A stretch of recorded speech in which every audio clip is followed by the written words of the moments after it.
प्रथम अतिशय शॉर्ट नोटीसमध्ये सुद्धा आपल्याला मोठ्या संख्येने इथं उपस्थित राहिला त्याबद्दल मी सर्वांचे आभार मानतो. आजचा विषय तुम्हाला त्या आमंत्रणात थोडंसं समजलं असेल. नवी मुंबई आंतरराष्ट्रीय विमानतळ आहे, त्यासाठी तिथल्या ज्या बाधितांना पुष्पक नगर ही वसाहत शिल्पतर्फे तयार करण्यात येत आहे. ज्याप्रमाणे नवी मुंबई एअरपोर्टची प्रसिद्धी झाली, मात्र पुष्पक नगरचा ज्याप्रमाणे प्रचार आणि प्रसार व्हायला हवा होता त्याप्रमाणे झालेला दिसत नाही. त्यामुळे तिथे जे स्थानिक भूमिपत्र आहेत त्या अनेक अडचणींना त्याचा सामना करावा लागला. त्यासाठी तिसऱ्या बहुउद्देशीय शाळा संस्थेचे अध्यक्ष सुनील कटेकर यांनी एक संकल्पना सादर केली आणि त्याच्यावरच आपण आता काम करत आहोत. पुष्पक नगरमध्ये जे बांधकाम व्यावसायिक आहेत तसेच जे प्रकल्पग्रस्त स्वतःही बांधकाम करत आहे त्याच्यासाठी आपण एक पुष्पक नगर प्रॉपर्टी एक्सपो हे आयोजन करण्यात आले. दिनांक 22 ते 31 जो रोटरी क्लबचा महोत्सव आहे त्याच ठिकाणी आपण हा साजरा करत आहोत. तर पुष्पक नगर प्रॉपर्टी एक्सपो साजरा करण्याचं कारण असं आहे की पुष्पक नगरची प्रॉपर्टी जास्तीत जास्त लोकांपर्यंत पोहोचावी आणि त्यामुळे तिथला जो फ्लो आहे तो सध्या कमी आहे तो वाढावा यासाठीच आपण हा प्रयत्न करत आहोत. आणि आज आपल्या इथे पुष्पक नगरचे ओम सिव्हिल कंस्ट्रक्शनचे नागेश सुप्रसे साहेब आलेले आहेत. तसे श्री रिद्धी सिद्धीचे अनिल शिंदे साहेब इथे आपण आलेले आहेत. त्यांचे काही प्रश्नसुद्धा इथे आहेत, ते सुद्धा आपण ते डिस्कस करणार. तर मी कटेकर साहेबांना विनंती करतो की त्यांनी नमस्कार पत्रकार बंधूंनो.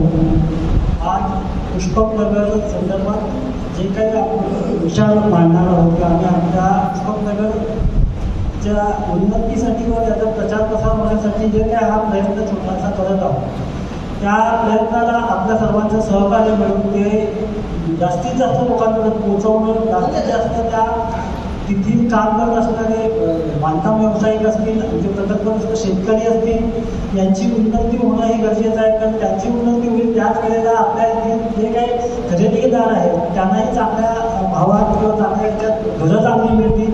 आणि जो पुष्पक नोड उभा राहिलेला आहे तो दिबा पाटील साहेबांच्या आशीर्वादाने राहिलेला आहे असं बोलण्यात काहीही हरकत नाही.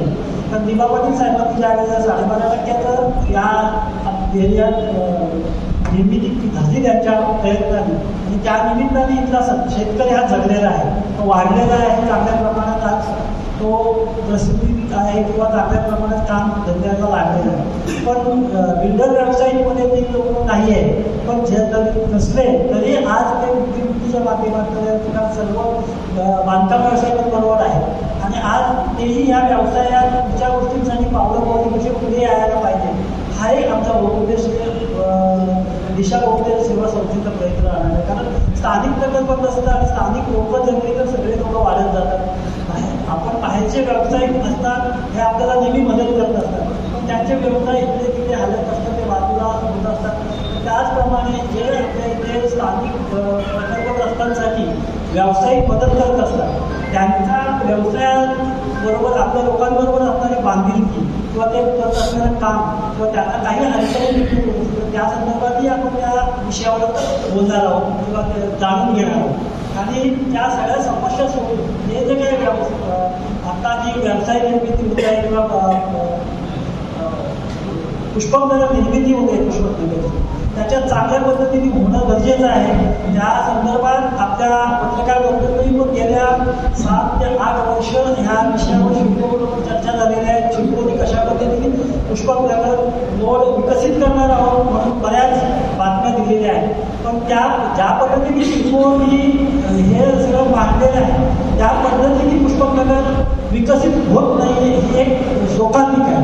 आणि ती शोकांतिका सोडवणं हीही आपलं सर्वसामान्य पत्रकारांबरोबर माझी इथं मी स्थानिक असल्यामुळे माझी एक ती जबाबदारी मी समजतो. कारण आज सर्व बिल्डर व्यावसायिक बांधकाम व्यावसायिक त्यांच्या काही समस्या समोर येतात त्या सोडवणं त्या लोकांपर्यंत अधिकाऱ्यांपर्यंत मांडणं आणि त्याचे उल्लंघन सुटका करून घेणं हा एक यामागचा उद्देश आहे. दिशा बहुउद्देशीय सेवा संस्था ही कार्यरत करण्यामागचा उद्देश काय स्थानिक प्रकल्पग्रस्त असतील, स्थानिक व्यावसायिक असतील किंवा विद्यार्थी असतील ह्या लोकांना महिलांना एक चांगलं व्यासपीठ मिळवून देणं, चांगल्या पद्धतीचं त्यांच्यासाठी कामाधंद्याला निर्मितीत आपल्याला हातभार लावणं, हा त्यामागचा उद्देश आहे. आणि हा उद्देश आपण सर्वाधिक लोक तिथे जो प्रतिसाद दिसत आहे तो लोकांपर्यंत पोचल्यामुळे आमच्या मनातल्या काही ज्या संकल्पना आहेत त्या पूर्ण होतीनं शेख पाटील त्याला सांगताना एक आशादायक वाटतंय. धन्यवाद.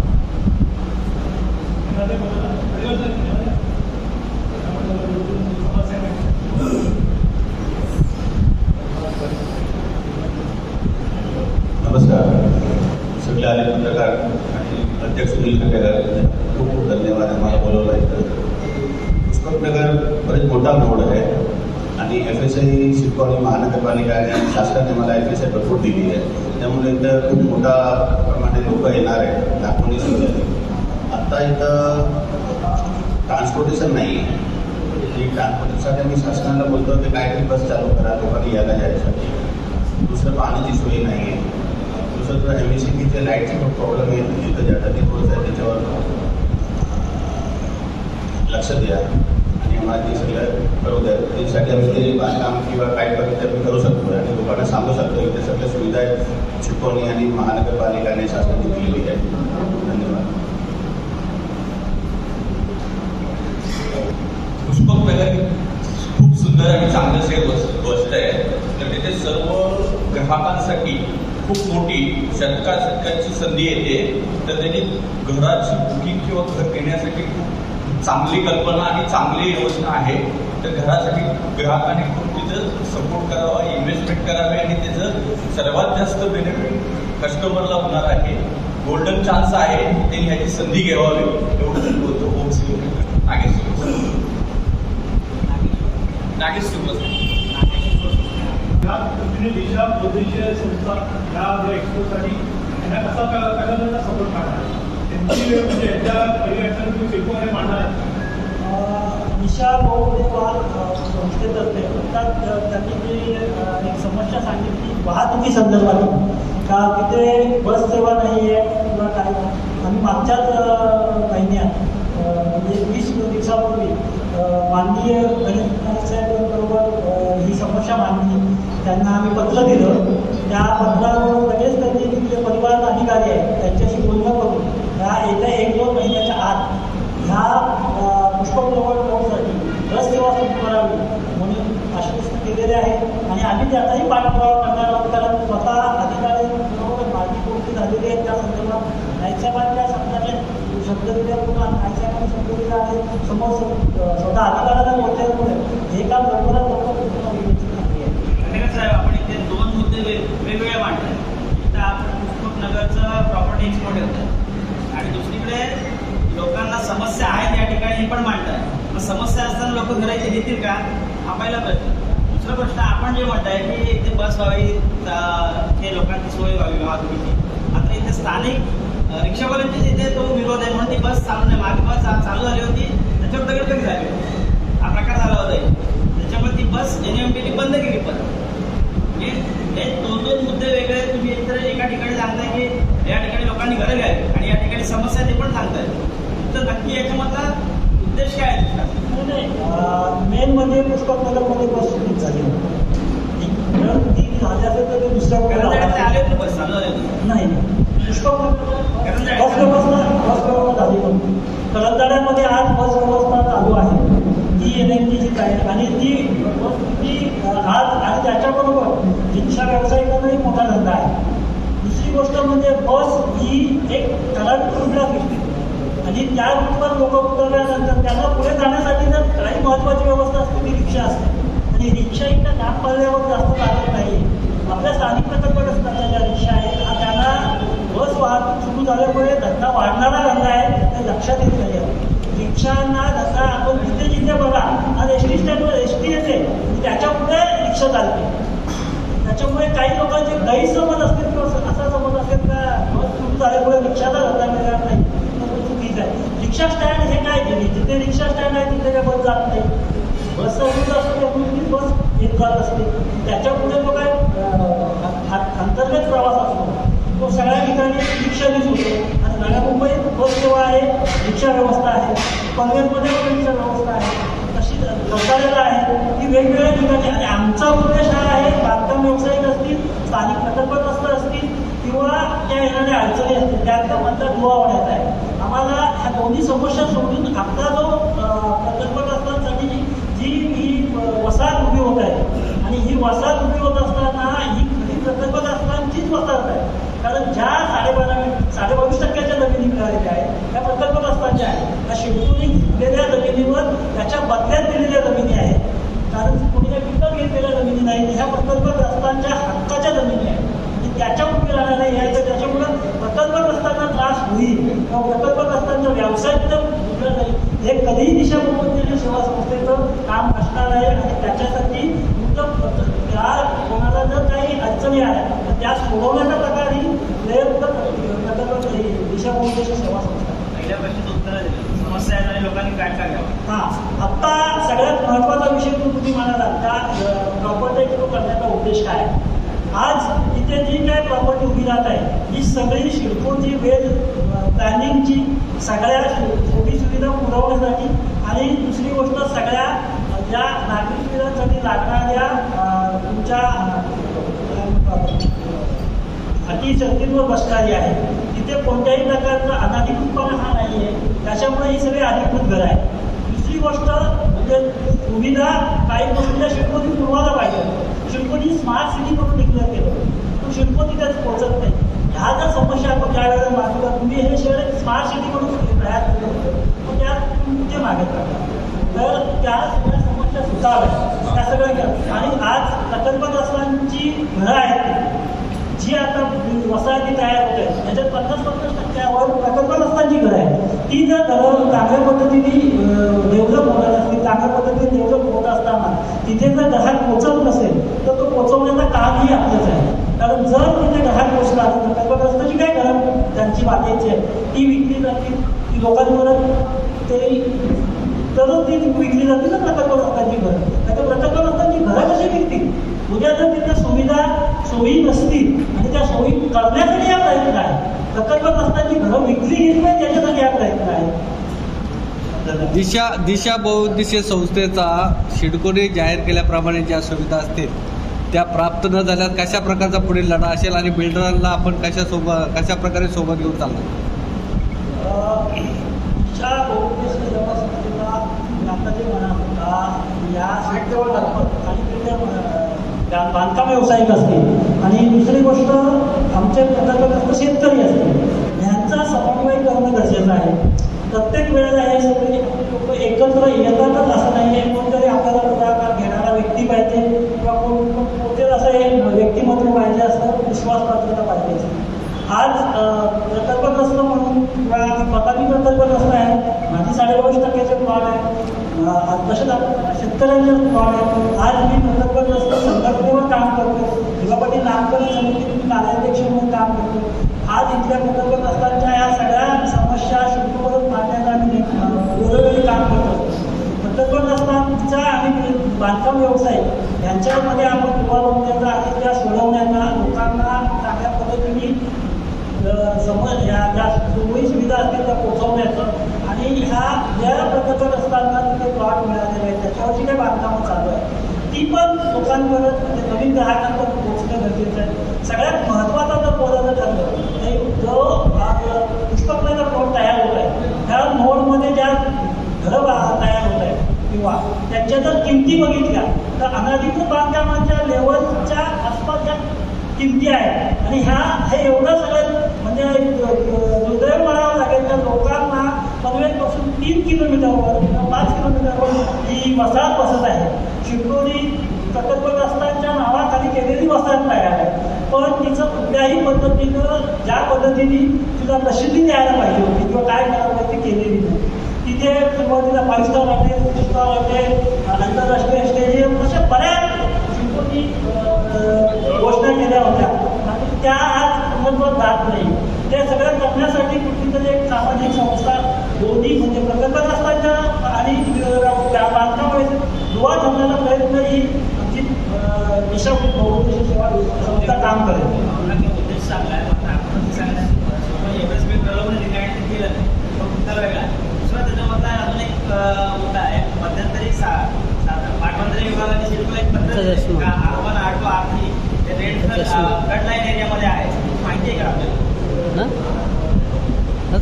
आणि तरी देखील तिथे CCOC देत आहे. पण पाटबंधारे विभागाचा याच्यावर ऑब्जेक्शन आहे. नाही, आता ही जी घरं आहेत त्या आपण पट्ट्यात बसलेली तर आहोत. शेअर करा. ही घरं प्रकल्पग्रस्तांच्या घराच्या मध्ये दिलेल्या जागा आहेत. आता ह्या ज्या संस्थेने ह्या जागा दिल्या किंवा ज्याच्यावर प्रकल्पग्रस्तांची घरं राहिलेली आहेत, उभी राहिलेली आहेत, त्या संदर्भात आपण बोलत असताना किंवा ऐकत असताना आता त्यांना अडचणी तयार झालेल्या आहेत. ह्या वॉटर सिस्टम पाण्याच्या याची समस्या तयार झालेली आहे. ही शिडकोनी त्याच वेळेला सोडवायला पाहिजे किंवा इथे घरं आपण देतोय तर या पाण्याची समस्या येणार आहे किंवा पाणी कमी पडते. आता हा जर पाणी कमी पडतं नाही, flood line area flood line जरी एरिया असेल तरी हा एरिया 2005 पुऱ्या शहराला डिक्लेअर केलेलं आहे. नाही, पण जरी ते डिक्लेअर जरी केला असेल तर या संस्थांनी आता आपल्याला वादाचा विषय तयार होतो बोलताना ह्या संस्था आणि आपल्या सरकारी संस्था आहेत ह्या एनओसी देतात कशा? आणि हे सगळं झाल्यावर मग हे नको ते कसल्याचा उपयोग करू काम करणाऱ्या लोकांना आणि करून घेणाऱ्या लोकांना त्रासदायक करतात. आपण त्या मनाने फक्त मग भांडण्यासाठी तयार होतो. जर त्या एरिया होती तर तिथे घरं देताना त्या जागा देताना त्याचा अगोदरच त्यांनी त्याची उंची वाढवणं किती बनाव करणं काय करणं हे गरजेचं होतं. आता तर आपण या गोष्टीवर जाऊ शकत नाही. आता हे घर होऊ नये म्हणून आपण काय करू शकतो? आपल्या हातात नाही, ते शासनाच्या हातात आहे. तर शासनाला अशा पद्धतीने मान्य त्याच्यासाठी काही पर्यावरण लोक असतील त्यांच्याबरोबर संकल्पना मांडून आपण त्याच्याकडे घेऊन जाऊ शकतो. कधी कधी कापड एक्सपो अशा प्रकारे असणार आहे. किती स्टॉल असणार आहे, इकडे काही ग्रामीण स्वतंत्र किंवा मिळणारे मोठी केलं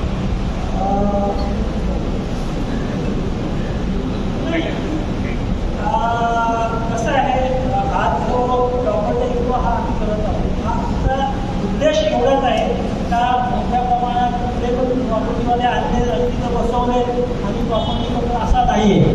तिथे प्रॉपर्टीसाठी जी काही लोक घेत आता ज्या आम्ही घेणार आहोत ते फक्त प्रकल्पग्रस्त पुष्पकनगर त्याच्यात R1 हा विषयच नाही किंवा कोकण घेतलं. कारण जी वसाहत तिथे बसते आहे या वसाहतीतले जे 5.5% प्लॉट आहे जे सिडकोनी प्रकल्पग्रस्तांच्या जमिनीबद्दल दिलेले आहे, घरांबद्दल नाही, ज्या जमिनीबद्दल दिलेले आहे त्याच्यावरचा हा होणारा प्रकल्प आहे. आणि तो ज्या प्रकल्पात तिथे आपल्याला तिथे जास्त प्लॉट तिथे एक केलेलं नाही आहे. जास्त लोकांना इन्व्हाइट केलेलं ज्यांना ज्या बांधकाम व्यावसायिकांना आपल्याला स्वतःहून आपल्याला आपल्या ज्या काही सदनिका तयार होणार आहे त्या विद्यार्थ्यांना लोकांच्या समोर आले त्याची माहिती मिळावी आणि त्या व्यवसायात जी काही बुकिंग होईल त्यांना चांगलं डिस्काउंट मिळणारच आहे असं त्यांनी मान्य केलेलं आहे.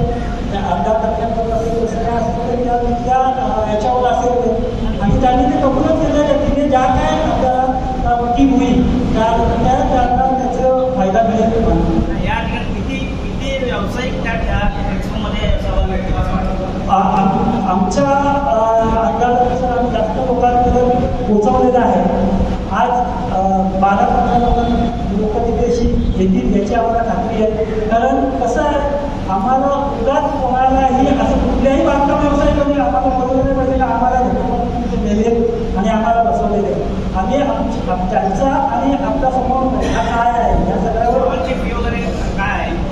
स्टॉलची फी स्टॉल असेल ना ते प्रत्येकाचा नाही. स्टॉलच्या फी वगैरे कशा आहेत त्या जागेवर त्यांच्या घेतलेल्या याच्या आहेत त्याच्यामुळे ते वेगवेगळे रेट सर्टिफिकेट आपण सांगू शकतो. त्या तिथल्या जागा आहेत त्याच्यावर एक गोष्ट तुम्ही बांधकाम व्यवसाय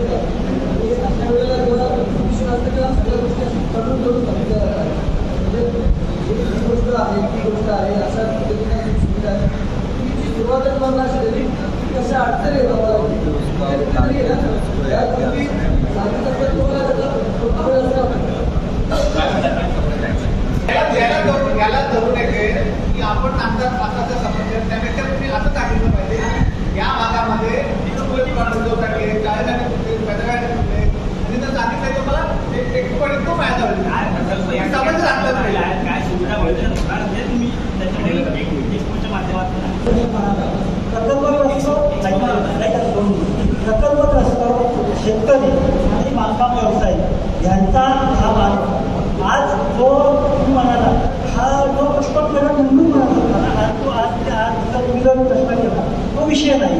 विषय फक्त तो 20% जमिनी शिल्पो करणार प्रकल्प स्थापन झालेलं आहे त्याच्यावर आणि त्याच्यावरच आपण बोलतो. कारण गड याचा विषय हा ह्या साहित्यावर नाहीच आहे. तो विषय वेगळ्या जमिनीचा वेगळा आहे. आज जो जी पुष्पकनगर रोड विकसित होत आहे त्या पुष्पकनगरचा अटल सेतू हा 5 मिनिटावर आहे आणि अटल सेतूवर पुढे 20 मिनिटावर मुंबई आहे. पुष्पकनगर रोडमधून पुण्याला जायला रस्ता आहे. पुष्पकनगरमधूनच तुम्हाला कल्याण डोंबिवलीला जाणं नाही नाही ते विषय जसा येईल तसंच बोलायला तुम्ही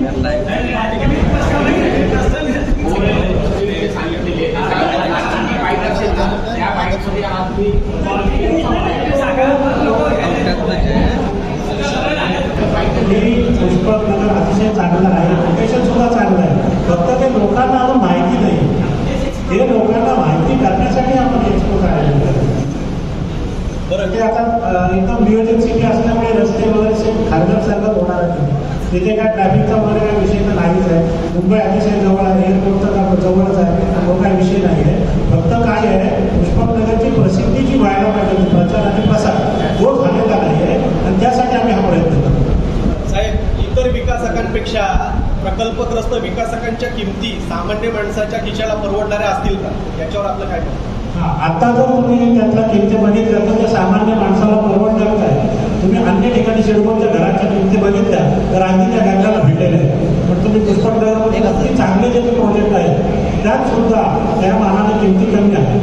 इतर विकासकांचं असं म्हणणं आहे की पुष्पक रोडमधल्या ज्या काही डेव्हलपमेंटसाठी जे चार्जेस लागतात स्थानिक प्रकल्प समिती किंवा इतर जे काही संघटना आहेत यांना काही ठराविक आगाऊ रक्कम द्यावी लागते की जेणेकरून तो जो खर्च आहे तो जो भूर्दंड आहे तो सामान्य ग्राहकांकडनं वसूल केला जातो.